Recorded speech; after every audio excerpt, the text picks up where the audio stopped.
Hi, dear students of class 9. You are welcome in lecture number 6. Today, our topic is find from the lesson words or phrases which mean the following. Dear students, go on page number 13 and open your book and see the topic. Our topic is find from the lesson words or phrases which mean the following. Dear students, now we have to find some words which will match with sentences. So let's proceed. Number 1. Wait upon a person and carry out his order.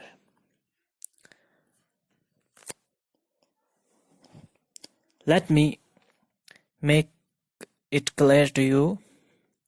First of all, I'll go through bilingual and अब हम बात करते हैं first sentence की page number 13 पे. अब हमने जो है इनमें एक वर्ड बताना है जिसका मैच इस सेंटेंस से हो जाए. जैसे पहला सेंटेंस है weight upon a person and carry out his order, यानी किसी का हुक्म की तामील करना. अब हम इसके आगे एक वर्ड में कह सकते हैं अटेंड. बच्चों, ये जो अभी मैंने सेंटेंस पढ़ा इसके आगे आपने ब्रैकेट में लिख देना है अटेंड. अटेंड का मतलब होता है किसी के हुक्म की तामील करना. अब हम नंबर 2 देखते हैं सेंटेंस हमारे पास क्या है.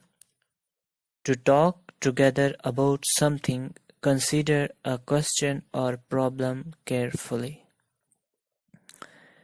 किसी चीज को समझना या किसी प्रॉब्लम का जो है हल तलब करना ध्यान के साथ, और हम उस पे क्या करते हैं कन्वर्सेशन. और अभी इसमें ब्रैकेट में लिखिए कन्वर्सेशन. सेकंड वाले सेंटेंस का क्या लिखा ब्रैकेट में बच्चों आपने कन्वर्सेशन. जैसे ग्लिवर और रेल ड्रेसर ने स्टेट की प्रॉब्लम पर कन्वर्सेशन किया था, तो अब हमने इसका लिखना है कन्वर्सेशन.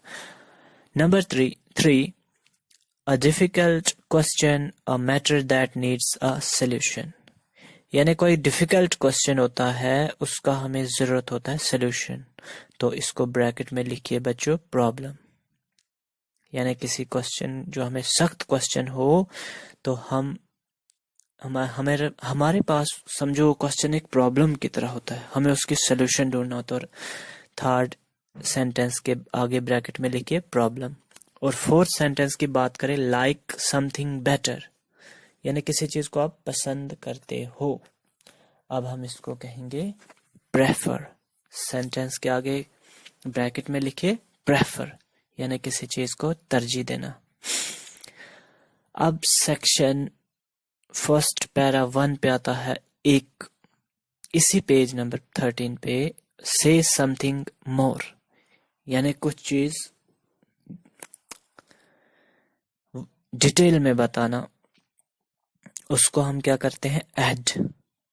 इसका अब आपने ब्रैकेट में लिखना है ऐड. टू से समथिंग मोर, जब हम किसी चीज को ज्यादा कहते हैं तो हम ऐड करते हैं, शामिल करते हैं कुछ बातें. तो अब हमने इसको ब्रैकेट में लिखना है ऐड.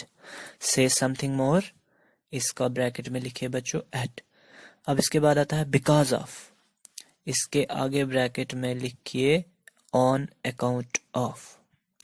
थर्ड पे आता है coming from the outside having to do with the outside, कोई भी चीज बाहर से आती हो यानी हमारी कंट्री को अगर बाहर से कहीं से किसी दूसरे देश से हमला आ रहा हो तो हम उसको क्या कहेंगे? बैरूनी यानी एक्सटर्नल। इसके आगे क्या लिखना आपने ब्रैकेट में? एक्सटर्नल।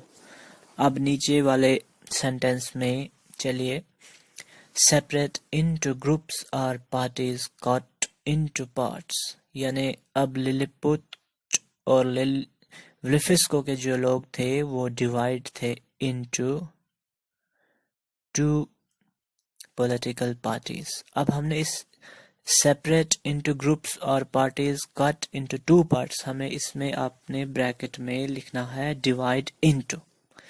अब उसके बाद आता है the back part of one's foot in the lesson, the part of one's shoe that touches the back part of one's foot. अब हम इसको कहेंगे हील, यानी हमारे जूते का एड़ी, हील। अब हमारे पास आता है अ फ्रेज डिपेंडिंग अपॉन। एक फ्रेज आता है हमें डिपेंडिंग अपॉन, यानी इसके आगे ब्रैकेट में लिखिए अकॉर्डिंग टू। फिर उसके बाद आता है be a mark of difference help to tell one thing from another. Distinguish, इसमें लिखिए आप आगे ब्रैकेट में डिस्टिंग्विश। तो यानी उन दो पार्टीज के बीच में क्या फर्क था? लो हील एंड हाई हील। और अब हमने यहाँ पे लिखना है डिस्टिंग्विश। अब 5th नंबर पे आता है stand for fight against, be against, यानी किसी के मुखालिफ अगर लड़ाई करना तो हम उसको कहेंगे अपोज। यानी low heel and high heel जो थी, they both were bitterly oppose to each other, यानी वो एक दूसरे के मुखालिफ थी। और इस 5th सेंटेंस के आगे लिखिए ब्रैकेट में अपोज। फिर हमारे पास 6 आता है one who belongs to a group और पार्टी, यानी कोई भी किसी जमात से वाबस्ता हो या ताल्लुक रखता हो हम उसे कहेंगे मेंबर। इसके आगे आप बच्चे लिखेंगे मेंबर, MEMBER, मेंबर। फिर 7th नंबर पे आता है a phrase on the side of giving support to, जब हम किसी की सपोर्ट करते हैं तो इन फेवर ऑफ, इसके आगे ब्रैकेट में लिखिए इन फेवर ऑफ। फिर उसके बाद आता है an area A part of the world, किसी भी इलाके का हिस्सा हम उसे कहेंगे रीजन, और ब्रैकेट में इसके आगे रीजन लिखिए। फिर उसके बाद 2 नंबर पे आता है a custom the way a thing is generally done, यानी अब जो रिलीजियस का principle low heel and high heel के बीच में आ रहा था अंडा तोड़ने का, तो अब एक कस्टम यानी एक रवाज था मजहब का, इसके आगे हम लिखते हैं प्रिंसिपल।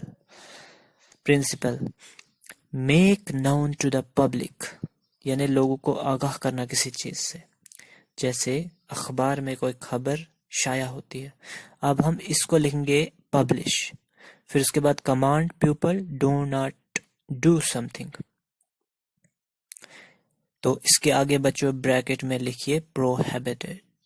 जैसे हमारी गवर्नमेंट ने हमें कहा है कि आज जो है कोरोना की वजह से